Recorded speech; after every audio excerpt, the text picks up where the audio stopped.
Stop! Don't skip this story, because what you're about to hear will make you rethink trust, money, and power forever. Imagine being a poor maid in a billionaire's mansion, invisible, ignored, and underestimated. Until one night, she discovers a $4.2 billion deal that isn't what it seems.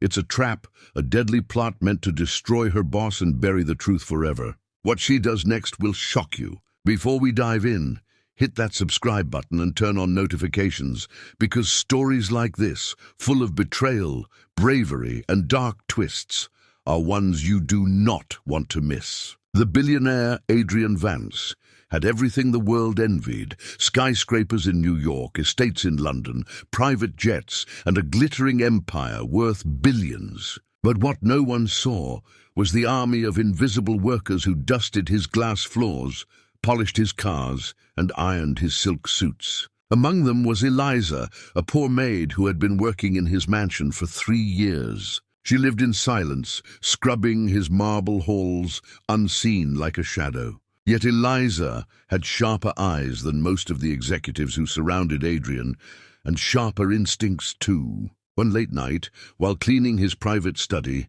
she stumbled upon documents left carelessly on his desk. Contracts marked with numbers so huge they seemed unreal. $4.2 billion. But what froze her blood wasn't the number. It was the red stamps from a rival corporation, notorious for swallowing smaller companies whole and leaving destruction behind. Eliza realized this deal wasn't a blessing, it was a trap. She should have looked away, but something inside her refused. That very night, hidden in the silence of the mansion, she decided she would uncover the truth, even if it meant risking everything. In the days that followed her discovery, Eliza felt as though every corner of the mansion breathed danger. Every shadow whispered secrets she wasn't meant to hear, yet she forced herself to stay invisible, playing the role of the quiet maid, who polished silver and dusted chandeliers while her mind worked like a detective in silence, piecing together fragments of conversations, whispered phone calls, and discarded notes left carelessly by men too arrogant to notice her presence. She watched Adrian host glamorous dinners where powerful men in tailored suits clinked glasses and laughed over wine, worth more than her yearly salary. Yet behind their smiles, she sensed poison. Phrases slipped through their lips like daggers. Final takeover, signing deadline, controlled exit. Words that would have meant nothing to others, but struck her heart with dread, because she now understood the $4.2 billion deal was no celebration. It was a noose tightening around Adrian's neck. Each morning, she pretended to mop the marble floors outside Adrian's private meeting rooms, her ears tuned to every word. And she began to notice patterns, names repeated, like Marcus Hale, a senior advisor whose voice always dripped with oily confidence, and Damian Crown, a rival CEO, infamous in the financial world for gutting companies and leaving workers on the streets. Their names came up again and again, like villains lurking behind a curtain, orchestrating the downfall of the very man who trusted them. Yet the cruelest twist was that Adrian himself seemed blind. He walked tall, confident, shaking hands and smiling, utterly unaware that his trusted advisors were carving out his empire piece by piece. Eliza's nights grew sleepless. She would return to her tiny servants' quarters, her heart racing, convinced someone was watching her through the keyhole, her mind replaying the fragments she had overheard until her head ached. Once, while scrubbing the floors near Adrian's study, she caught Marcus looking at her for longer than usual, his eyes sharp, suspicious, as if he knew she was listening more than she should. And a chill raced through her spine, for she realized her disguise of invisibility was wearing thin. Still, she persisted. One evening, she slipped into the study again, pretending to dust the shelves, and found the corner of a document sticking out from a leather folder left on the desk. Curiosity and fear warred inside her, but she dared to glance at it, and what she saw confirmed her worst fears. Hidden clauses buried beneath the legal jargon. Phrases that stripped Adrian of majority control, shifted assets offshore, and signed away ownership of his most valuable holdings. The deal was nothing but a meticulously designed trap disguised as opportunity.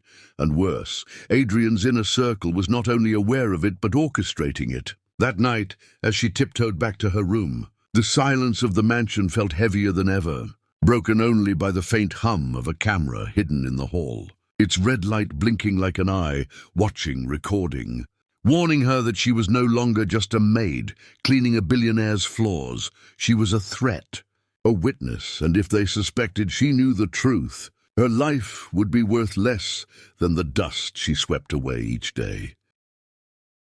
The storm finally broke one night when Eliza, her hands trembling as she carried a tray of glasses into the library, was cornered by Marcus Hale himself, his presence towering, his smile too sharp, his eyes too cold, and with a voice that dripped menace, he leaned close and whispered words that froze the blood in her veins. "Curious little maids don't live long in this house." In that moment she understood he suspected her, that her silence was no longer protection, and that every step she had taken in those marble halls, every glance she had stolen at secret documents, had been noticed. She barely escaped, her heart hammering like a drum as she fled to her quarters. But instead of breaking, her fear hardened into resolve, because the more she uncovered, the deeper the conspiracy seemed to stretch, as though Adrian's entire empire rested on a rotten foundation built by men he thought were loyal. The following night, under the cover of silence, she crept back into Adrian's private study, no longer just to clean, but to save him, clutching every shred of courage she had left. And when Adrian caught her there, his fury erupted. How dare a maid invade his office? How dare she speak of billion-dollar deals she couldn't possibly understand? But before he could cast her out, Eliza began to repeat words she had overheard Marcus whisper into his phone late at night, exact phrases about asset stripping, fraudulent transfers, and secret accounts hidden overseas. Words so precise that Adrian froze, his face draining of color, his arrogance collapsing into shock. For the first time, the billionaire realized the truth. His empire was collapsing under his nose, and the only person who had seen it wasn't his board, his lawyers, or his advisors. It was the maid he had barely noticed. From that moment, they became reluctant allies, the billionaire and the servant. Two people from opposite worlds united by a shared enemy, and together they dug deeper, discovering encrypted files, forged contracts, and email chains that painted a horrifying picture. Marcus and Damian Crown had built the 4.2B deal not as an investment, but as a weapon, designed to frame Adrian for fraud, seize his assets, and leave his name in ruin while they devoured the remains of his empire. Yet with each discovery came greater danger, because the men they were exposing were not just cunning but ruthless. Adrian's brakes were cut one evening, sending his car skidding on a rain-slicked road, his life nearly ending in twisted steel, while Eliza was stalked in the mansion's halls, hearing footsteps behind her in the dark, finding threatening notes slipped under her door, warning her to stay silent or disappear. The mansion itself, once a palace of wealth, now felt like a trap, its mirrors reflecting her fear, its chandeliers looming like eyes. And yet Eliza pressed forward, because she knew one thing with terrifying clarity. If she failed to bring the truth to light, Adrian would sign his name onto his own death sentence, and both of them would be swallowed in silence forever.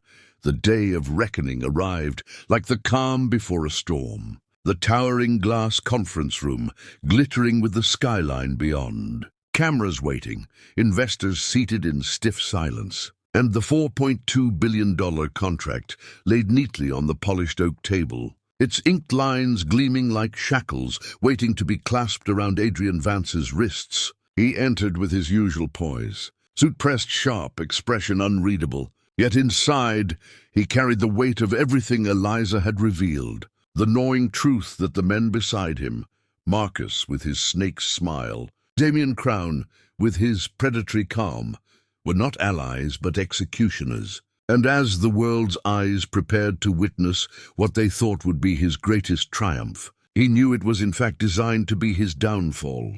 Eliza hidden in the back of the room under the guise of serving staff, her uniform pressed and her heart pounding louder than the murmurs around her, clutched a small flash drive in her pocket, the one holding the encrypted files they had uncovered together in stolen hours of secrecy, evidence strong enough to turn the entire empire upside down. The moment arrived. Adrian's hand hovered over the pen, the camera zoomed, the board leaned forward like vultures, and Marcus's lips curved in victory. Yet before the ink could touch paper, Eliza stepped forward, her voice trembling but loud enough to slice through the air. "Stop! This deal is a trap!" Gasps rippled across the room. Disbelieving eyes turned toward her, some mocking, others furious. But before anyone could silence her, she pressed a button on the projector, and the room erupted with damning truth.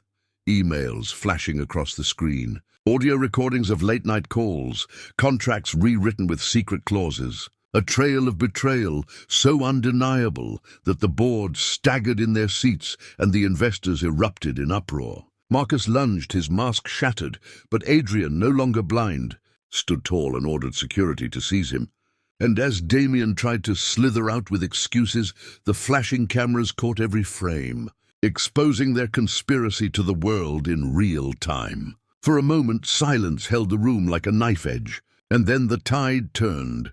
Investors who moments before doubted Adrian now rallied. The media stormed with headlines, and the empire that was nearly stolen roared back to life. Not because of billion-dollar lawyers or elite advisors, but because a maid had dared to speak. Adrian turned to Eliza in that moment, his voice breaking with something rare in men of his stature, gratitude, and he declared before everyone that it was she, the woman everyone had overlooked, who had saved not just his fortune, but his life. Because courage cannot be bought, and loyalty cannot be faked. From that day, Eliza was no longer invisible. She walked beside Adrian as his most trusted confidant, her story spreading far beyond the mansion walls, inspiring countless others who had been silenced, reminding the world that power is not defined by wealth, but by the strength to stand when standing means risking everything. And as the headlines blazed, Maid saves billionaire boss from 4.2B trap, the world realized the truth. Sometimes, the smallest voice in the darkest corner carries the power to change everything.